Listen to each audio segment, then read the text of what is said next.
क्या गर्दिश में हूँ, आसमान का तारा हूँ, आवारा हूँ। फिल्मी स्टोरीज लेकर आए हैं 1951 में रिलीज हुई फिल्म आवारा। इस फिल्म को देखने के बाद आप अंदाजा लगा सकते हैं कि हमारी सोच इन 70 सालों में कितनी बदली है। फिल्म शुरू होती है कोर्ट रूम से, जहां शहर के रईस जज रघुनाथ पर शहर के एक आवारा ने कातिलाना हमला किया था। इस केस की सुनवाई है। लोग जानना चाहते हैं क्यों एक आवारा ने शहर के सबसे रईस आदमी पर हमला किया। राज अपना जुर्म कबूल कर लेता है और राज अपनी तरफ से कोई वकील पेश नहीं करना चाहता। इस बीच रीटा कोर्ट में पहुंचती है और वो राज से अपना वादा याद दिलाती है और राज का केस लड़ना शुरू करती है। रीटा जज रघुनाथ से सवाल करती है, आपने अपनी पत्नी को किन हालात में घर से निकाला? रघुनाथ पहले मना करते हैं क्योंकि इस बात का उन्हें लगता है कोर्ट की कार्रवाई से कोई लेना देना नहीं है। पर जज के कहने पर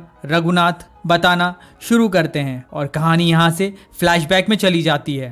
रघुनाथ बताते हैं उन्होंने समाज के विरोध में जाकर एक विधवा से शादी की थी क्योंकि वो नेक थी। जज रघुनाथ भी लीला से प्यार करते थे। जब वो इलाहाबाद में होते हैं तब लीला को डाकू उठाकर ले जाते हैं। यहाँ दर्शक देख पाते हैं कि लीला को जग्गा डाकू ने किडनैप किया है। जग्गा लीला को बताता है वो बेकसूर था, पर रघुनाथ ने जग्गा को इज्जत लूटने के झूठे इल्जाम में जेल भिजवा दिया क्योंकि जग्गा के पिता और दादा डाकू थे।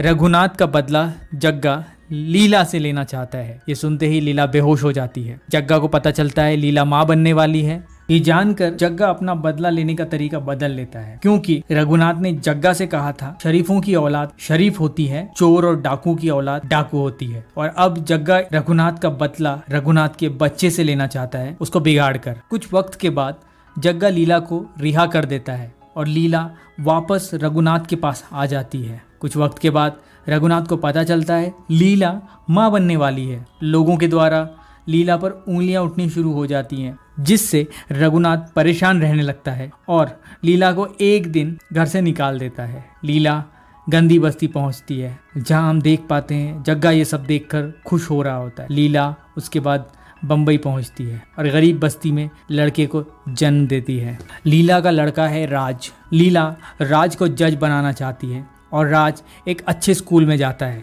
जहां राज की सिर्फ एक दोस्त है रीटा। रीटा की बर्थडे पार्टी में जज राज से ठीक तरीके से बात नहीं करते क्योंकि राज अपने पिता का नाम नहीं जानता। अपनी बीमार माँ का हाथ बटाने के लिए राज बूट पॉलिश करता है और स्कूल भी जाता है, जिस वजह से राज को स्कूल से निकाल दिया जाता है। राज को पता चलता है अब रीटा भी शहर छोड़ चुकी है। अब शहर में जग्गा डाकू जग्गा दादा बनकर राज से मिलता है और उसे चोरी करना सिखाता है। मजबूरी में राज रोटी चुराता है और पकड़ा जाता है। कहानी कुछ साल आगे बढ़ जाती है। दर्शक देख पाते हैं अब राज का जेल में आना जाना होता है। वो पूरी तरीके से आवारा हो चुका है, जग्गा के गैंग में शामिल है और माँ से झूठ बोलता है कि वो इम्पोर्ट एक्सपोर्ट का काम करता है, इसलिए ज्यादातर बाहर रहता है। जग्गा राज को बैंक लूटने का प्लान बताता है और इसके लिए उन्हें कार चाहिए।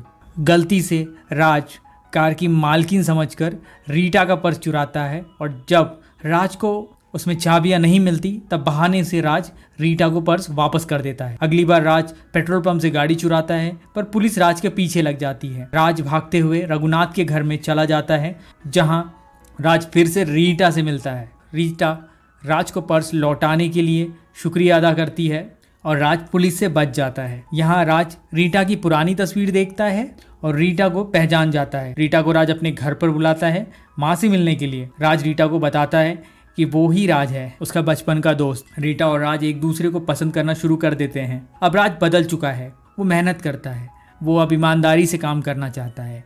वो मेहनत करना शुरू कर देता है पर उसे हर काम से निकाला जाता है क्योंकि जग्गा के लोग हर जगह उसका पास बता देते हैं। जग्गा राज को वापस अपने गैंग में चाहता है। रीटा रघुनाथ के दोस्त की बेटी है क्योंकि रीटा के पिता की मौत के बाद रघुनाथ ही अब उसके गार्डियन है और वो उसका अच्छा भविष्य देख रहे हैं।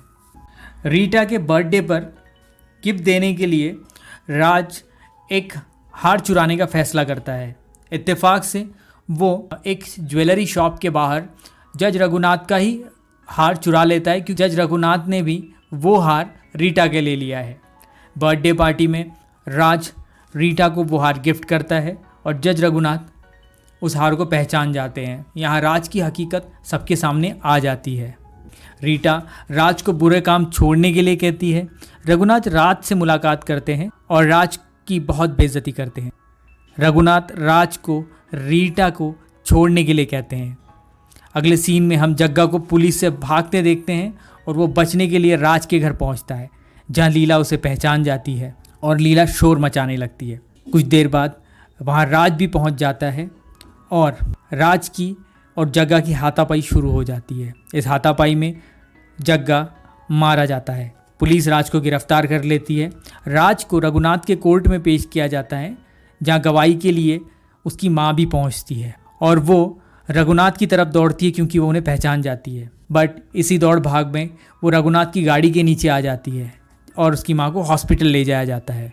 अस्पताल में मरने से पहले राज की माँ अपना बयान दर्ज कराती है। वो राज को बताती है रघुनाथ राज के पिता हैं और एक हार देती है जिससे रघुनाथ राज को पहचान सके। राज अब रघुनाथ से बहुत नफरत करता है।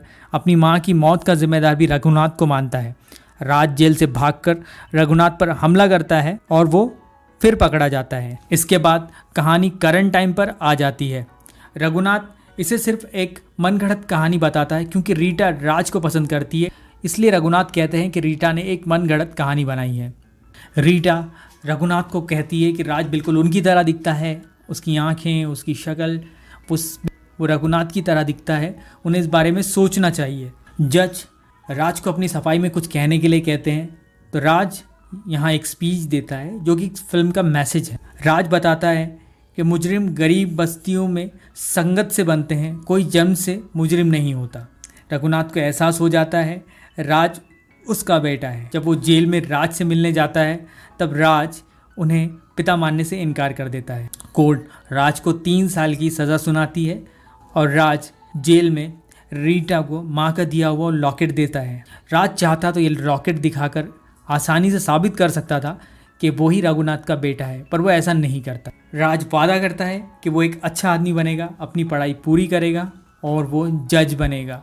वो जानता है ये काम बहुत मुश्किल है, पर वो ये करेगा। रघुनाथ ये सब दूर से देख रहे होते हैं और कहानी यहाँ ख़त्म हो जाती है। अब जान लेते हैं आवारा फिल्म के बॉक्स ऑफिस परफॉर्मेंस के बारे में। आवारा फिल्म को डायरेक्ट और प्रोड्यूस किया था राज कपूर ने। स्टोरी लिखी थी ख्वाजा अहमद अब्बास ने। फिल्म के मुख्य कलाकार हैं पृथ्वीराज कपूर, राज कपूर और नरगिस।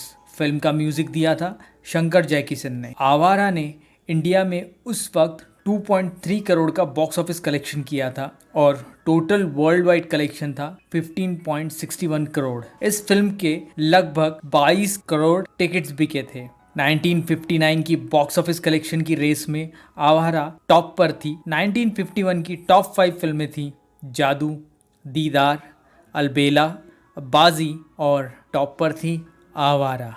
आने वाले वीडियोस में हम जानेंगे आवारा फिल्म से रिलेटेड फैक्ट्स के बारे में। ये वीडियो आपको कैसी लगी कमेंट करके ज़रूर बताएं।